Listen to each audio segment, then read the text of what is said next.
KPI is not outdated. Your KPI is. Let me say something uncomfortable but very real.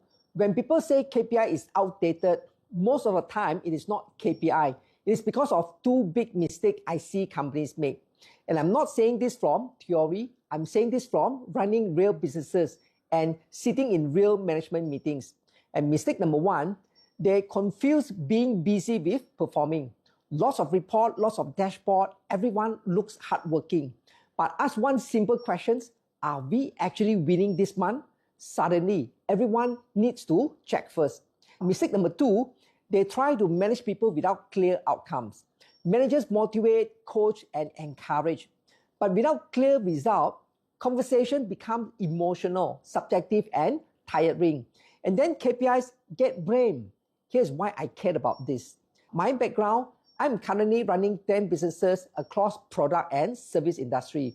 With an 8-figure combined revenue and 50 plus people, I've also worked with 200 plus companies from SME to listed company to organization preparing for IPO.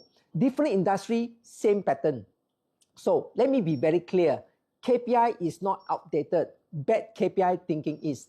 That's why I'm running a 2 hours free online workshop. No theory, no fluff, only what works in real companies.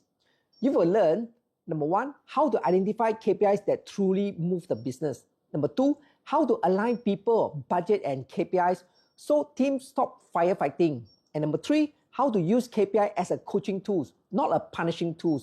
I always say this, if you can't explain performance in one page, you can't manage it for 1 year. Now, seats are limited. Once it is full, registration closed. Register now, it is free. Worst case, you get clarity. Best case, you fix a problem. That's been quietly costing you money, time, and energy. Don't wait until KPI becomes a crisis topic again.